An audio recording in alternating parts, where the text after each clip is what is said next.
नमस्कार, good morning, सुप्रभात। BSTC, DElEd व अन्य प्रतियोगी परीक्षाओं की तैयारी कर रहे सभी छात्रों का एक बार फिर से अभिनंदन है।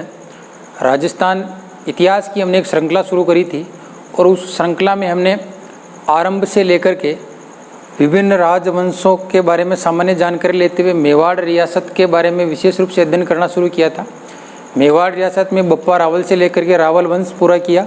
उसके बाद किस तरह से सिसोदिया वंश की स्थापना या रावल वंश सिसोदिया वंशज कहलाए, ये हमने देखा। उसके उपरांत हमने जो है हमीर सिसोदिया से लेकर के अन्य सभी शासकों में, जिसमें लाखा हुए, सांगा हुए, रायमल हुए इत्यादि शासकों के पश्चात हमने जो है कुंभा इत्यादि के बाद में अंत में हमने देखा था मेवाड़ रियासत का दूसरा शाखा किस तरह से हुआ, उस पर हमने चर्चा करी थी आखिरी में। और उस शाखे में हमने इस तरह से देखा था कि राणा सांगा के जो पुत्र थे, उन पुत्रों में रतन सिंह किस तरह से शासक बने और किस तरह से उनका अंत हुआ। उसके बाद विक्रमादित्य कैसे शासक बने और विक्रमादित्य के काल में जो है मेवाड़ रियासत का दूसरा शाखा हुआ, ये भी हमने देखा। और दूसरे ये जो मेवाड़ रियासत का दूसरा शाखा था, ये राजस्थान के शाखों में संख्या की दृष्टि से सबसे बड़ा शाखा था, ये भी अपने देखा था।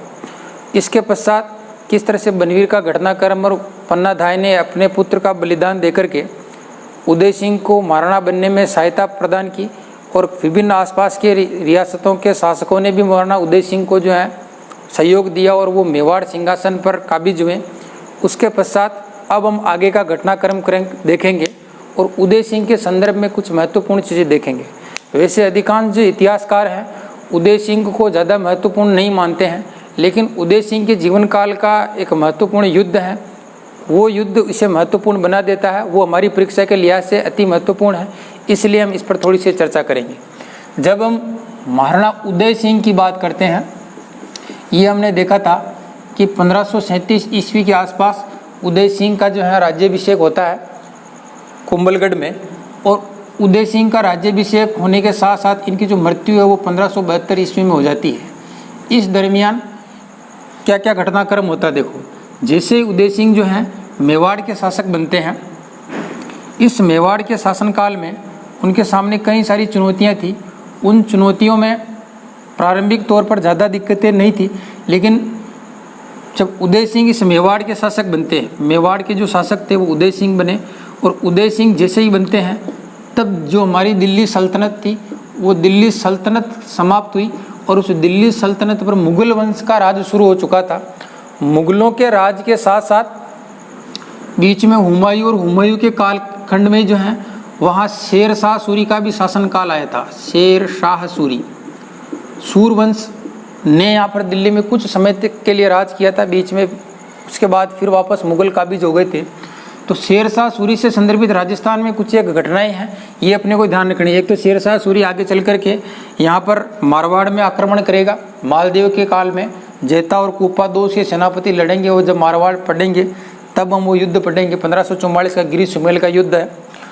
और ये जो गिरी सुमेल का युद्ध जब करने के लिए आ रहा था, उसी दरमियान एक घटना घटित होती है। लगभग घटना थी 1543 की। 1543 में जब शेर शाह सूरी मार्ग में था, तब वह योजना बनाता है कि क्यों ना मैं पहले मेवाड़ को जीत लूं, और इस घटना का जो पता है वो उदय सिंह को चलता है। उदय सिंह ने चतुराई का काम करते हुए, क्योंकि उदय सिंह अभी शासक बना ही था, 1537 में से बनता ही है, उसके साम्राज्य की स्थिति अच्छी नहीं थी, तो उदय सिंह ने जो है महाराणा उदय सिंह ने शेर शाह सूरी से लड़ना उचित नहीं समझा, और कहते हैं कि मेवाड़ के उदय सिंह ने शेरशाह के आक्रमण की योजना के उपरांत चित्तौड़ दुर्ग की चाबियां सौंप दी थी। ये घटना पूछी जाती है कभी। चित्तौड़ दुर्ग की चाबियां सौंप दी थी। सौंपने वाले शासक होते उदय सिंह, और चाबियां सौंपने का मतलब शेरशाह सूरी भी आक्रमण नहीं करना चाहता था, वह केवल योजना बना रहा था। तो शेरशाह ने इस आक्रमण को टाल दिया कि भाई पूरी तरह से दुर्ग जो है उसका शासक जो है शायद वो मेरे सामने झुक चुका है, और इन चाबियों को रख करके ही शेर शाह सूरी एक आदमी को नियुक्त करता है, जिस व्यक्ति का नाम मिलता है खवास खां। ये परीक्षा के लिहाज से महत्वपूर्ण है कि जब चित्तौड़ दुर्ग की चाबियां उदय सिंह के द्वारा सौंपी गई, तब शेर शाह ने किसे नियुक्त किया था, तब आपको यह नाम याद रखना है, खवास खां को। इस तरह से ये युद्ध जो है टल जाता है। लेकिन इस युद्ध को इस तरह से टालने के कारण, क्योंकि मेवाड़ के महाराणाओं का जो इतिहास या कालक्रम खंड हम देखते हैं वो थोड़ा अलग है। वो लड़ने मरने को उतारू रहते हैं, बलिदान होने के लिए तैयार रहते हैं। यहाँ पर पहली बार उदय सिंह ने जो है समझौते की नीति अपनाई थी, इसलिए इसकी जो आलोचना है वो उदय सिंह की कई सारे इतिहासकार करते हैं, जिसमें ओझा है और सबसे बड़े जो इनके आलोचक हैं यहाँ पर वो कर्नल जेम्स टोड है। कर्नल जेम्स टोड के बारे में हम पहले भी थोड़ा सा देख चुके हैं, एक वीडियो अपन राजस्थान के प्रमुख इतिहासकारों पे लेंगे, उस पर भी उसमें हम कुछ एक अलग से इनकी चर्चा करेंगे। तो कर्नल जेम्स टोड इस संदर्भ में यहाँ पर एक कथन कहते हैं कि मेवाड़ रियासत में देखो, सबसे पहले हमने देखा था सांगा, और सांगा के बीच में विक्रमादित्य वगैरह उनका हमने घटनाक्रम देखा। उनको छोड़ने के पश्चात फिर जो मुख्य शासक बनेंगे वो उदय सिंह बनेंगे, और उदय सिंह के उपरांत फिर महत्वपूर्ण शासक आएंगे राणा प्रताप, जिनके कारण राजस्थान का नाम अमर है पूरी दुनिया में, पूरे संसार में। तो सांगा ने भी बहुत अच्छा काम किया। इनके संदर्भ में इनकी जो जीवनी है वो पूरी युद्धों पर को समर्पित है। सैनिकों का भग्नावशेष का, हाथ नहीं, पैर नहीं, आँख नहीं। और इधर प्रताप भी जो है जिंदगी भर लड़ते हैं, लेकिन ये उदय सिंह जो है यहाँ पर ये चाबियाँ सौंपने का काम करते हैं। इस काम को लेकर के कर्नल जेम्स टोड ने कहा कि सांगा और प्रताप के बीच यदि उदय सिंह नहीं होता तो मेवाड़ के इतिहास के पन्ने कुछ और होते। ध्यान देना, ये पंक्तियाँ आपकी परीक्षा में पूछी जाने लायक है कि सांगा और प्रताप के बीच यदि उदय सिंह नहीं होता तो मेवाड़ के इतिहास के पन्ने कुछ अलग होते। ऐसा जो उल्लेख करते हैं, ऐसा उल्लेख करने वाले हैं वो है Colonel James Tod. Colonel James Tod, ये ध्यान रखना।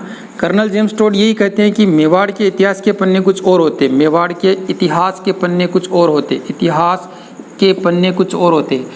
कब होते? सांगा और प्रताप के बीच यदि उदय सिंह नहीं होता। ये उनका कहने का मतलब है इनका जैसा ही और शक्तिशाली यदि कोई शासक होता तो शायद वह इतिहास और भी स्वर्णिम हो जाता। इस पर अपन बाद में चर्चा करेंगे कि महाराणा उदय सिंह ने जो काम किया वो आलोचनात्मक था या प्रशंसनीय था। इस घटनाक्रम को यहीं छोड़ते, परीक्षा के लिहाज से यही महत्वपूर्ण है कि उदय सिंह के काल में दिल्ली की एक तो शेरशाह सूरी ने आक्रमण किया, तब चाबियाँ सौंप करके उन्होंने अपने मेवाड़ की सुरक्षा कर ली थी, और ख्वास खां को नियुक्त किया जो कुछ समय पश्चात वो यहाँ से हट जाता है स्वतः ही, लेकिन ये परीक्षा के लिहाज से महत्वपूर्ण है। अब हम आगे का घटनाक्रम देखेंगे। जब शेरशाह सूरी का आक्रमण टल जाता है तब राणा उदय सिंह जो हैं आसानी से मेवाड़ रियासत को और अच्छा बनाने की पूरी कोशिश में लग जाते हैं और मेवाड़ के उत्कर्ष के लिए काम करने शुरू कर देते हैं। और यहाँ पर देखो अब शासन बदलेगा, दिल्ली में सूरवंश हट जाएगा। हुमायूं लास्ट में चलते चलते 1556 के आसपास एक बार फिर राजा बनेगा, और हुमायूं की मरती दिल्ली की गद्दी पर एक शासक बनेगा जिसका नाम है अकबर। अकबर 1556 में के आसपास जो है दिल्ली का शासक बनता है, और दिल्ली के शासक बनने के साथ साथ वो अपने विभिन्न विजय अभियान करता है। उनमें से एक वो राजस्थान के राजपूतों के प्रति भी जो उसकी नीतियाँ अलग अलग थी, और इतिहास में उसकी राजस्थान के राजपूताने के प्रति जो नीति थी वह सुलह कुल की नीति कहलाती है, जिसमें उसने मित्रता, विवाह और आक्रमण जैसी नीतियाँ अपनाई थी। तो आक्रमण की जो नीति है उसने मेवाड़ रियासत के प्रति अपनाई थी अकबर ने। अब देखो, मेवाड़ के प्रति आक्रमण अपनाने के कई सारे कारण हो सकते हैं। यहाँ पर राज कर रहा है कौन? उदय सिंह। लेकिन अकबर के आक्रमण से पहले उदय सिंह ने कुछ एक काम किए थे। काम क्या किए थे? एक तो इस मेवाड़ में चित्तौड़ से निकल करके उसने सोचा कि भाई चित्तौड़ से इस प्रजा को जो है थोड़ा अच्छी जगह पर एक और नया स्थान बसाया जाए, और वो घटना थी 1559 की। 1559 में अपने नाम के अनुसार उन्होंने एक शहर बसाया। शहर का नाम है उदयपुर।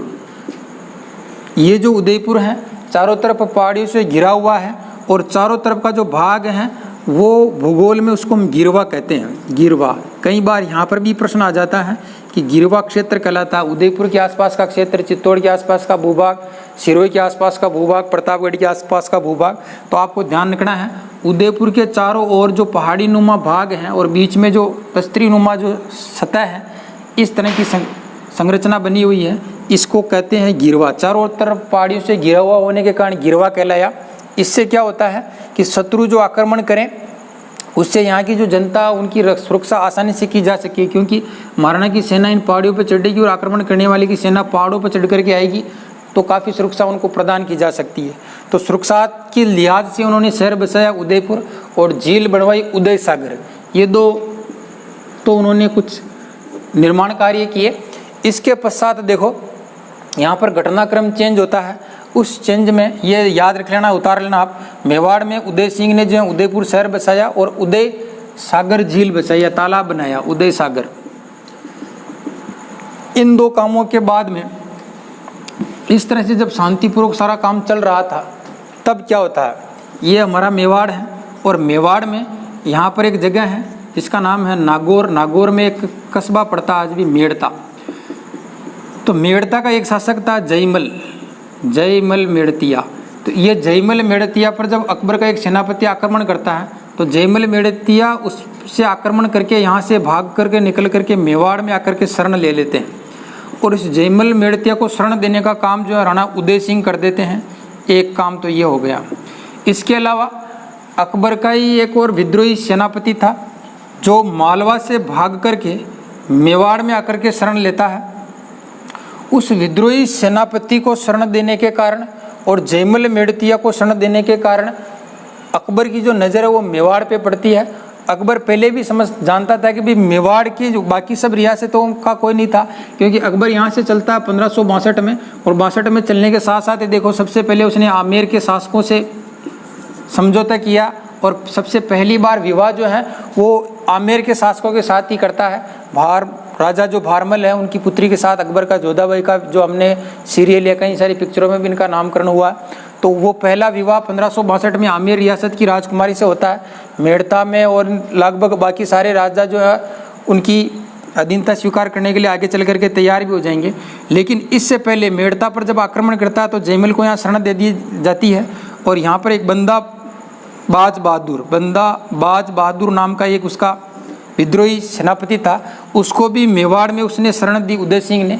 इन दो कारणों से सामरिक दृष्टि से भी ये बड़ा महत्वपूर्ण था और बाकी राजपूत रियासतों पर मानसिक रूप से बढ़त बनाने के लिए जब तक मेवाड़ के शासकों को नहीं हराएंगे तब तक ये राजा अपनी हार नहीं मानेंगे।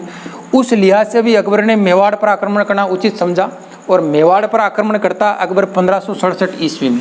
ये घटना महत्वपूर्ण परीक्षा के लिहाज से, इसको हम थोड़ा डिटेल से देखते हैं। देखो, जब अकबर आक्रमण करता है, अकबर का जो आक्रमण होता है मेवाड़ पर, अकबर दिल्ली से चलता है अक्टूबर 1567 में। अक्टूबर 1567 में आक्रमण करने के लिए इस तरह की ये जो पठार, इस पठार का नाम है मेसा का पठार। और इस मेसा के पठार पर ही एक किला है, उस किले का नाम है चित्तौड़गढ़। ये भी अपने को ध्यान रखना। इस चित्तौड़गढ़ किले को जीतने के लिए अकबर अक्टूबर 1567 में यहाँ पर पहुँचता है चित्तौड़ में चल करके, और चित्तौड़ के जीतने के लिए उसने चारों तरफ से चित्तौड़ को घेर लिया था। पूरी तरफ उसने सेना बिछा दी। घेरने के साथ साथ जो है ये घटनाक्रम घटने से पहले देखो कुछ एक घटना इस तरह से घटित हुई थी कि जब अकबर दिल्ली से चल रहा था तो दिल्ली में जब वो इस तरफ आ रहा था तो कहते हैं उदय सिंह का एक बेटा है जिसका नाम है शक्ति सिंह। उदय सिंह का एक पुत्र है जिसका नाम मिलता है शक्ति सिंह। तो शक्ति सिंह पहले अकबर के दरबार में हुआ करता था या उसकी शरण में वो था, उसकी फौज में वो रहता था। तो शक्ति सिंह ने कहीं से इस बात का उसे पता चला कि भाई अब जो है बादशाह अकबर दिल्ली को छोड़ करके चित्तौड़गढ़ पर आक्रमण करने वाला है। तब उसका राजपूती खून उसे ललकारता है, उसका ज़मीर जागता है और वो चुपके से यहाँ से निकल करके भाग करके आकर के सूचना पहुँचा देता है उदय सिंह और बाकी सामंतों को, जागीरदारों को। तब ये सारी तैयारी पहले ही कर लेते हैं अकबर के आने से पूर्व। उस तैयारी में होता क्या है, चित्तौड़गढ़ में जो महाराणा उदय सिंह था वो उदय सिंह चित्तौड़गढ़ से निकल जाते हैं और निकल करके पहुँच जाते हैं कुंभलगढ़ और उस क्षेत्र में चले जाते हैं। ये जो चित्तौड़गढ़ का किला था यहाँ पर मुख्य रूप से देखो दो व्यक्तियों को वो डिप्यूट कर जाता है, जिसमें एक का नाम तो है जयमल मेड़तिया, एक का नाम मिलेगा फत्ता सिसोदिया। ये जो दोनों थे, इन दोनों को चित्तौड़ की सुरक्षा का भार सौंप करके उदय सिंह, बाकी सब सरदारों ने समझा कि भाई आपका यहाँ रहना जरूरी नहीं है, आप यदि रहोगे तो दुश्मन पर बाहर से दबाव बना रहेगा, दुश्मन आक्रमण करने से पहले सोचेगा, और बाकी प्रजा की रक्षा भी आप बाहर रह करके कर सकते हो। हम सारे यहाँ पर कैद हो जाएंगे तो फिर मुश्किल हो जाएगी। इसलिए सामंतों के कहने पर, सरदारों के समझाने पर जयमल और फत्ता सिसोदिया ने वचन दिया कि आप चित्तौड़ की चिंता मत कीजिए, जब तक हमारे सांस में सांस है तब तक हम चित्तौड़ को 1 इंच भी हिलने नहीं देंगे, उस पर आक्रमण करने नहीं देंगे। इस तरह के वचन देने के पश्चात कुंभलगढ़ की तरफ वो निकल जाते हैं, और निकल करके वो इधर की जंगलों में घूमने लगता है। और अकबर का उधर से जब आक्रमण होता है और अकबर यहाँ पर घेरा डालता है, और उससे पहले उसको पता चलता है कि भाई कुंभलगढ़ की तरफ वो चला गया है, तब अकबर जो है कुछ सैनिकों को इसके पीछे भेज देता है, जिसका नाम मिलेगा आपको हुसैन कुली खां। हुसैन कुली खां, इस हुसैन कुली खां नामक एक सेनापति को जो है कुंभलगढ़ की तरफ उदय सिंह के पीछे भेजा, उदय सिंह के पीछे भेजा। एक तो ये घटनाक्रम आप ध्यान रखना, उदय सिंह के पीछे, क्योंकि ये भी परीक्षा में पूछने लायक प्रश्न है। किस सेनापति को बादशाह अकबर ने कुंभलगढ़ की तरफ जाते उदय सिंह के पीछे भेजा? तो ये नाम आपको ध्यान रखना, हुसैन कुली खां। तो इधर उदय सिंह बाहर, हुसैन कुली खां उसके पीछे। अकबर बाकी सैनिकों को लेकर के इस चित्तौड़गढ़ किले को उन्होंने चारों तरफ से घेर लिया। अक्टूबर में आया, घेरने के पश्चात देखो जितने भी राजस्थान के पहाड़ी दुर्ग हैं उनकी संरचना इस तरह की है कि आसानी से शत्रु चाहे कितना ही ताकतवर हो, कितना ही बलवान हो, कितना ही बुद्धि वाला हो, कितना ही होशियार हो, कितना ही निडर हो, लेकिन उनको आसानी से फतह नहीं कर सकता, जीत नहीं सकता। और चित्तौड़ जो है ये भी अपने आप में एक अजय दुर्गों में से एक था, तो इसको जीतना मुश्किल बहुत था। हालांकि पहले भी इसको जीता जा चुका है, लेकिन वो सब छल बल या कपट से, यहाँ की निर्बल शासकों की वजह से, अन्यथा ऐसा नहीं हुआ था। तो यहाँ पर चित्तौड़गढ़ को जीतने के लिए अकबर ने चारों तरफ घेरे लगवा दिए। और अक्टूबर के बाद में देखो नवंबर आ गया, दिसंबर आ गया, जनवरी आ गया, 3 महीने 2 महीने तक को लगातार घेरे में डाल करके घेरा डाले रखा। न कोई व्यक्ति बाहर आए, न कोई बाहर से अंदर जाए, इस तरह की घटना यहाँ पर होने लगी। इससे पहले देखो एक और घटना यहाँ पर, ये चीज़ ध्यान रखें, जब चित्तौड़गढ़ का घेरा अकबर ने डाला था, उससे पहले अकबर जब इस चित्तौड़गढ़ की तरफ आ रहा था तो कई सारे जो लोग थे उस चित्तौड़गढ़ के आसपास के गाँव के, वो डर के मारे कि भाई वो मुगलों से हमारा वो कई गाँवों को और हमको नुकसान पहुंचाएंगे, तो वो रक्षा के लिए चित्तौड़गढ़ की तरफ दौड़ते हैं। और जयमल और फत्ता सिसोदिया ने उन सबको चित्तौड़गढ़ के दुर्ग के अंदर शरण दे दी थी। लगभग कई सारी किताबों में इतिहासकार उनकी संख्या 30,000 बताते हैं। ऐसे 30,000 लोगों को इसको शरण दे रखी थी। और इनके पास, जयमल और फत्ता सिसोदिया के पास लगभग 8,000 सैनिक इनके पास थे। इसके अलावा बाकी इनकी पत्नियां और बच्चे लगभग 10-12 हज़ार दूसरे लोग होंगे। कुल मिलाकर के 40 से 50 हज़ार लोग चित्तौड़गढ़ किले के अंदर 2 महीने 3 महीने से लगातार बंद हैं और लगातार दुर्ग की रक्षा कर रहे हैं। अब हम जानते हैं कि एक छोटा सा कार्यक्रम करते हैं 1000-2000 आदमियों को, और एक दिन में हम परेशान हो जाते हैं, उनको खाना नहीं खिला पाते हैं। यहाँ 50,000 आदमियों को लगातार इतने टाइम तक रखना एक बड़ी विचित्र बात थी, और उनको लगातार बनाए रखना भी एक मुश्किल काम था। तो वो भी एक इनके अंदर कसमकस थी। बाहर से अकबर भी परेशान हो रहा था कि भाई मैं कितना ही बड़े से बड़े युद्ध को ज़्यादा से ज़्यादा 15 दिन 20 दिन महीने भर में जीत लेता हूँ, यहाँ मुझे 3 महीने हो गए हैं और मैं कुछ कर नहीं पा रहा हूँ। सैनिक करते भी बहुत कुछ थे। अब इस चित्तौड़गढ़ किले के लिए कहते हैं कि एक तो इसके अंदर बुर्ज थी जिसका नाम मिलता है लाखोटी, लाखोटी बुर्ज। बुर्ज शायद आप समझते नहीं होंगे या कई सारे लोग जानते भी होंगे। जो किला होता है उस किले के चारों तरफ एक प्राचीर होती है, दीवार होती है। उस दीवार के अंदर गोल गोल आकृति नुमा या घर नुमा इस तरह की संरचनाएं बनाई जाती है, जिस पर चढ़ कर के सैनिक दुर्ग की रक्षा कर सकें। वह चीज़ कहलाती है बुर्ज। दुर्ग की प्राचीर तो है ही है, प्राचीरों में जगह जगह बुर्जें बनी होती है, किसी में 4, 6, 8 अलग अलग बुर्जें हो सकती है। तो इस तरह की एक बुर्ज है, इसका नाम लाखोटी बुर्ज है, एक का नाम चित्तौड़ी बुर्ज है, एक का नाम सूरजपोल है। इस तरह की कई सारे इसके गेट और बुर्जें हुआ करती थी। तो अकबर ने उसको एक तरफ तो इसमें नदी है ही है, 3 ओर से इसको लॉक कर दिया था पूरी तरह से। एक तरफ लगा दिया था टोडरमल को, साथ में लगाया था सुजात खां। इसके अलावा एक तरफ लगा दिया था उसने अपने एक प्रसिद्ध सेनापति, इसका नाम था आसफ खां, और एक तरफ खुद अकबर बैठ गए। देखो अकबर, इसको हम मिटा देते हैं। हुसैन कुली खां उनके पीछा अभी तक भी कर रहा है और करता रहेगा, मारना उनके पकड़ में आएंगे नहीं। इधर का हम काम देखते हैं। तो जो लाखोटी बुर्ज थी उसकी तरफ बैठा हुआ है अकबर, एक तरफ जो है आसफ खां, दूसरी तरफ है टोडरमल। इस तरह से चित्तौड़गढ़ को चारों तरफ से घेर रखा। ज़बरदस्त उनका वो कसमकस चल रही है। अकबर खूब प्रयास करता, अकबर कहते हैं कि कुछ समझदार लोगों ने कहा कि भाई इसमें ऐसा कीजिए, आप साबत लगाइए, साबात लगाइए और फिर इसके अंदर जो है इन चित्तौड़गढ़ के अंदर सुरंगें भी खुदवाइए। देखो साबत जो है एक ऐसी चीज़ होती है, खाल और इस तरह की चीज़ों को मतलब ज़मीन को खोदते हुए आगे हुए चलते हैं, उस पर से ऊपर से यदि गोले बारूद या कोई हथियार गिरे तो उसमें चलने वाले सैनिकों को जो है वो नुकसान नहीं पहुँचे और वो आगे चलते हुए किले के पास पहुँच सकते हैं। ऐसा एक यंत्र या ऐसा एक तकनीक हुआ करती थी, इसे हम साबत कहते हैं। और दूसरी के साथ साथ वो सुरंग भी खोदते हुए चित्तौड़ के किले के निकट वो चलते जा रहे थे। कहते हैं कि इस तरह की 2 सुरंगें खुदवाई गई थी। एक सुरंग में 120 मण बारूद भरा गया, एक में 80 मण बारूद भरा गया और दोनों को एक साथ चलवाया गया।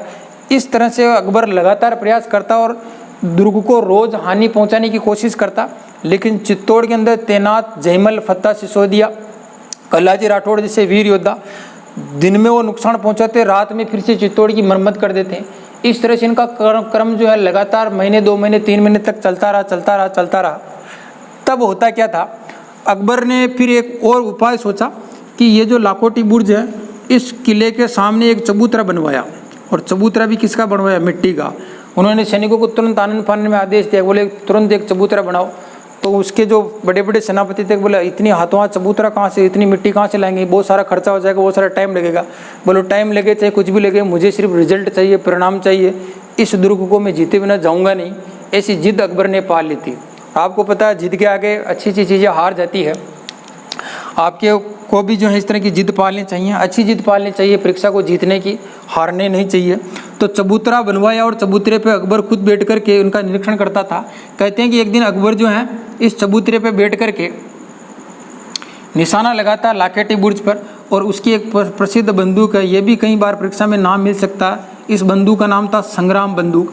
इस संग्राम नाम की बंदूक से लाखेटी बुर्ज पर एक निशाना लगाता है और उस निशाने में एक सेनापति मारा जाता है। उस सेनापति मारा तो क्या, उसके पैर में गोली लगती है। इसका नाम है जयमल। तो ये जो जयमल राठौड़ है, जो मेड़ता का शासक था, जो अकबर का विद्रोही सेनापति था, या अकबर के उस सेनापति से भाग करके यहाँ शरण लिए हुए था। तो जयमल के गोली लगने के कारण सैनिकों में हड़बड़ाहट पैदा हो जाती है और सारे सैनिक शाम को समय मीटिंग करते हैं, भाई अब अपने को जो है आर पार की लड़ाई लड़ने नहीं चाहिए, क्योंकि 30,000 लोग भी कभी आज नहीं तो कल नहीं तो परसों हम हारेंगे निश्चित रूप से। और अकबर के पास कहते हैं इतिहासकार के लगभग 50 से 60,000 सैनिक थे उसके पास। अब हम 8,000 लोग और कहाँ वो 60,000 लोग, हम उससे लड़ नहीं पाएंगे। इसलिए जो है उन्होंने तय किया कि भाई अब हम आर पार की लड़ाई लड़ेंगे। और लड़ाई लड़ने के लिए तैयार होते हैं जयमल, फत्ता सिसोदिया और कल्लाजी राठौड़। इस लड़ाई में जैसे ही उस रात को तो सारे सैनिकों ने तय कर लिया था कि भाई हम सुबह युद्ध करेंगे। और युद्ध करने का मतलब है ये सारे के सारे अपने सिर पर एक कपड़ा बनेंगे, साफा धारण करेंगे, जिसका नाम है केसरिया। केसरिया होने से पूर्व जो राजपूतों की रानियाँ होती है वो एक काम करेगी, उस काम का नाम है जौहर। तो सुबह जैसे ही हुआ, सूरज का उजाला हुआ नहीं, अकबर सुबह आराम से घूम रहा था अपने इस चबूतरे के आसपास और इस चित्तौड़गढ़ किले के अंदर आग की लपटें देखता है। भयंकर धधकती हुई इस ज्वाला को देख करके इसका जो अकबर था, इस अकबर ने अपने सहयोगी से पूछा कि भाई ये क्या हो रहा है। तो उसका सहयोगी जो है, जिसका नाम मिलता है भगवंत दास, ये भी नाम ध्यान रखना कि चित्तौड़गढ़ किले में राजस्थान के किस शासक ने, कौन सा शासक अकबर के साथ था। एक तो महत्वपूर्ण है ये भगवंत दास, जो भारमल का पुत्र था। तो भगवंत दास कहता है कि जहाँपना ये कोई सामान्य अग्नि नहीं है, ये जौहर की अग्नि है। और अब थोड़ी देर बाद गेट खुलने वाले हैं, राजपूत योद्धा बाहर आने वाले हैं, आप तैयार हो जाइए, अब भयंकर युद्ध होगा और आज इस युद्ध का फैसला होने वाला है। तो इस तरह से वो जौहर की जो लपटें थी वो धीरे धीरे बढ़ने लगी। राजपूत रानियों ने, एक रानी है जिसका नाम मिलता है फूल कंवर या फूलम देवी मिलता है। तो इस फूल कंवर के नेतृत्व में कई सारी राजपूत रानियों ने जौहर किया, अपने आप को अग्नि में सुहा कर दिया, आत्म बलिदान कर दिया इस चित्तौड़गढ़ दुर्ग की सुरक्षा के लिए, ताकि बाकी बचे उनके जो पुरुष हैं, वो जो सेनापति हैं, जो योद्धा हैं लड़ने वाले, वो पूरे मनोयोग के साथ युद्ध लड़े। पूरी तत्परता के साथ युद्ध लड़े, पूरी शक्ति के साथ में, पूरे गुस्से के साथ में, पूरी क्रांति के साथ में युद्ध लड़े, ताकि हो सकता है कि इस युद्ध के परिणाम को पलटा जा सके। तो इस जौहर में फूल कंवर के नेतृत्व में जौहर होता है, और दोनों ये जो शासक हैं, एक का नाम जयमल और दूसरे का नाम है फत्ता सिसोदिया, दोनों के नेतृत्व में केसरिया करते हैं और चित्तौड़गढ़ की दुर्ग के फाटक खुलते हैं, और लगातार लगभग 2 या 3 घंटे की भयंकर लड़ाई चलती है। इस लड़ाई में कहते हैं कि जयमल को तो पैर में गोली लगी थी, और इसी का एक काका था, इसका नाम मिलता है जयमल सिसोदिया के साथ साथ एक मिलता है, इसका नाम है कल्लाजी राठौड़। तो ये कल्लाजी राठौड़ जयमल सिसोदिया को अपने कंधे पे बिठाते हैं, 2 हाथ में तलवार जयमल लेते हैं, 2 हाथों की तलवार कल्लाजी राठौड़ लेते हैं, और 4 तलवारों से लगातार युद्ध करते हुए कई सैनिकों को चीरते काटते हुए आगे बढ़ते हैं। और इस तरह से जब इस तरह के मनोरम दृश्य को देखा तो अकबर भी विस्मित हो गया, और 4 तलवारों से या 4 हाथों से लड़ने के कारण इन्हें कल्लाजी राठौड़ को 4 हाथों वाले लोक देवता के रूप में भी पूजा जाता है। यह भी अच्छा महत्वपूर्ण प्रश्न है। 4 हाथों वाले लोक देवता कौन से हैं? कल्लाजी राठौड़ 4 हाथों वाले लोक देवता के रूप में जो पूजे जाने वाले व्यक्तित्व हैं वो कल्लाजी राठौड़ हैं। इसके अलावा फत्ता सिसोदिया भी लड़ते लड़ते वीर गति को प्राप्त होते हैं। कहते हैं जब चित्तौड़गढ़ पर आक्रमण कर रहे थे तब एक व्यक्ति था, इसका नाम था ईश्वरदास चौहान। ईश्वरदास ने जो है भयंकर तरीके से युद्ध लड़ा, और वो लड़ते लड़ते अकबर के सामने पहुंच गया, और अकबर के सामने का जो हाथी था उस हाथी की एक सूंड के पास जो दांत था उस एक हाथ से एक दांत को पकड़ा, दूसरे हाथ में अपने पास खंजर लेकर के अकबर के सामने ही उस हाथी की सूंड में उसे घोंप दिया, और फिर उसके बाद में कुछ सैनिकों के द्वारा इसको मार दिया जाता है और ये वहीं मर जाता है। लेकिन कहते हैं कि ईश्वरदास ने जो है हाथी की सूंड को पकड़ करके अकबर को अपने वीरोचित गुणों से अभिवादन दिया था। इस तरह की सीन को देख करके अकबर भी सहम गया था। इतने से 8,000 लोग और मेरी 50,000 की सेना से लड़ सकते हैं, तो यदि मान लीजिए मेरी बराबर होते तो निश्चित रूप से ये कुछ भी कर सकते थे, किसी भी तरह का सीन पलट सकते थे। इस तरह से धीरे धीरे सारे एक करके सारे योद्धा मारे जाते हैं, और ये मेवाड़ रियासत का जौहर हो जाता है, केसरिया हो जाता है। और मेवाड़ रियासत का जो है ये तीसरा और आखिरी साका होता है, तीसरा और आखिरी साका। ये तीसरा और आखिरी 25 फरवरी 1568 ईस्वी 25 फरवरी 1568 ईस्वी के दिन युद्ध समाप्त हो जाता है, साका संपन्न होता है। चित्तौड़गढ़ दुर्ग पर अकबर का अधिकार हो जाता है। अधिकार होने के साथ साथ भगवंत दास के कहने पर अकबर ने इस पूरे चित्तौड़ के आसपास में, इस पूरे क्षेत्र में एक आदेश जारी करवाया था, और उस आदेश का नाम था कत्लेआम। कहते हैं ये कत्लेआम का जो आदेश है, अकबर ने अपनी ज़िंदगी में खूब सारे अच्छे अच्छे काम किए, कई सारे धार्मिक समभाव पर भी काम किए, सभी धर्मों को उसने मान्यता दी, कुछ अच्छे काम भी किए, झजिया हटाए, तीर्थ यात्रा कर हटाए। लेकिन उन सब अच्छे कामों पर ये एक आदेश जो है वो पानी फेर देता है, और इस कत्लेआम से कहते हैं कि उसने कई हजारों लोगों को जो है मौत के घाट उतार दिया, एक एक को पकड़ पकड़ के मरवाया गया। और ये सलाह देने वाले कौन थे उसको? भगवंत दास ने ऐसी सलाह अपने ही भाई जो राजपूतों के लिए इस तरह से दे दी थी, इस वजह से दे दी थी। कहते हैं कि जब चित्तौड़ के जो महाराणा थे वो आमेर के महाराणाओं से नफरत करते थे, गुस्सा रहते थे, खफा थे, क्योंकि आमेर के शासकों ने जो है अपनी बहन बेटी को मुगलों के साथ सबसे पहले ब्याया था, ब्याना शुरू कर दिया था, वो प्रथा रिवाज शुरू करवा दी थी। इस वजह से चित्तौड़ के जो शासक या राणा थे वो उनको हेय समझते थे, नीचा समझते थे, अपनी बराबरी में, अपनी बिरादरी में बैठने उठने लायक नहीं समझते थे। और उस नालायकी का बदला अकबर को ये सलाह दे करके भगवंत दास ने इस तरह से लिया, अकबर के हाथों जो यहाँ पर कत्लेआम करवाया चित्तौड़ में। तो ये भी चीज़ अपने को विशेष रूप से ध्यान रखनी है। इस तरह से चित्तौड़गढ़ पर पूरे पर अकबर का अधिकार हो जाता है। उदय सिंह यहाँ से निकल जाते हैं, निकलने में सफल रहते हैं, कामयाब रहते हैं, और मेवाड़ रियासत का ये तीसरा शाखा संपन्न हो जाता है। उसके पश्चात देखो, इतना सब कुछ हो जाने के बाद उदय सिंह को ये सब कुछ इतना बुरा लगा, इतना खराब लगा कि वो बीमार रहने लगे, ज़्यादा दिनों तक वो जीवित नहीं रह पाए। और कहते हैं कि 28 फरवरी 1572 ईस्वी को, लगभग 2-3-4 साल बाद में जो है उनकी मृत्यु हो जाती है। इस दिन था होली का दिन, होली के दिन मृत्यु हो जाती है किसकी? उदय सिंह की। और उदय सिंह की मृत्यु होने के पश्चात अब मेवाड़ का जो महाराणा है वो बदलेगा, और उस महाराणा का नाम आएगा महाराणा प्रताप।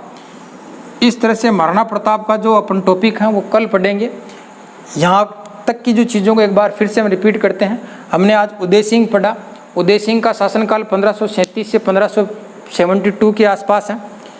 इन घटनाक्रमों में उदय सिंह के ऊपर जो है दिल्ली का शेरशाह सूरी आक्रमण करने की योजना बनाते हैं। योजना से घबरा करके जो है उदय सिंह जो है उन्हें मेवाड़ दुर्ग की चाबियां सौंप देते हैं। बदले में उदय सिंह के दरबार में जो है शेरशाह सूरी एक आदमी को डिप्यूट करता है, नियुक्त करता है, इसका नाम है खवास खां।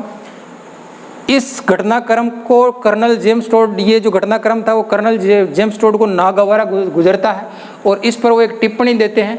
कहते हैं कि भाई सांगा और प्रताप के बीच में यदि उदय सिंह नहीं होता तो मेवाड़ का इतिहास कुछ और होता है, या मेवाड़ के इतिहास के पन्ने कुछ और होते हैं। इसके पश्चात हम बाद में देखते हैं कि उदय सिंह के जीवन में कुछ अच्छा काल भी आया। उसने अच्छा काम ये किया कि उसने एक शहर बसाया। शहर सुरक्षित था, चारों तरफ पहाड़ी से घिरा होने के कारण गिरवा कहलाया। उस गिरवा के बीच में अपने नाम के अनुसार शहर बनाया, इसका नाम था उदयपुर। और इसकी जो स्थापना वो 1559 में की थी। यहाँ से एक अच्छी चीज़ और याद रख सकते हैं, जैसे उदयपुर जो बसाया वो 1559 ईस्वी में बसाया था।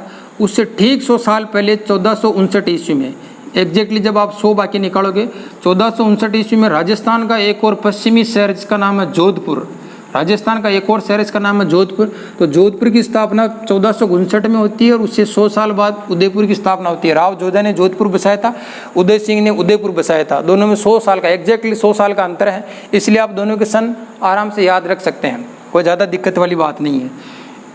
शहर बसाया, इसके अलावा फिर उन्होंने जो है एक झील बनवाई, उदय सागर इसका नाम था। और ये जो शांति का जो काल था वो ज़्यादा दिनों को टिका नहीं। उदय सिंह पर अकबर का आक्रमण होता है। इस आक्रमण की सूचना उदय सिंह को पहले लग जाने के कारण वो फिर से जो है कुंभलगढ़ की तरफ निकल जाते हैं। उसके पीछे अकबर हुसैन कुली खां को लगा देते हैं, लेकिन हुसैन कुली खां अपने उद्देश्य में सफल नहीं हो पाते हैं। साथ ही चित्तौड़गढ़ दुर्ग की रक्षा का जो जिम्मा है वो जयमल और फत्ता सिसोदिया रखते हैं। और इस तरह से जो है जयमल और फत्ता सिसोदिया लगातार उसको विफल करते हुए अंत में जो है केसरिया करते हैं। दुर्ग में जोहर होता है, केसरिया और जोहर जब दोनों हो जाते हैं तो मेवाड़ का तीसरा और आखिरी शाखा है। ये जो युद्ध अकबर जीतता है उसकी तारीख मैंने आपको बताती है 25 फरवरी। वैसे ज़्यादा आपको तारीख रटने की ज़रूरत नहीं है। कोई बड़े युद्ध हो, कोई इस तरह की घटनाएं हो, उनको ही आपको परीक्षा में पूछी जाती है।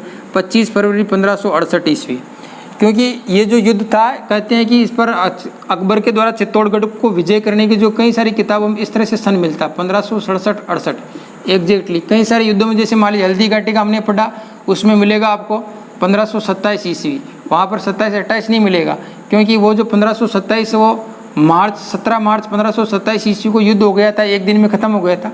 ये युद्ध एक दिन में ख़त्म नहीं हुआ था, अक्टूबर, नवंबर, दिसंबर, जनवरी, फरवरी लगभग 5 महीनों तक लगातार चला। इसलिए 67 में आया था और 68 में जीत करके गया था। इतना टाइम उसको लग गया था, इसलिए ज़्यादातर में आपको ये मिलेगा 1567-68। इस तरह से चित्तौड़गढ़ को अकबर जीत लेता है और तीसरा शाखा संपन्न होता है। अब आगे का जो घटनाक्रम महाराणा प्रताप वो हम कल देखेंगे। तब तक के लिए धन्यवाद।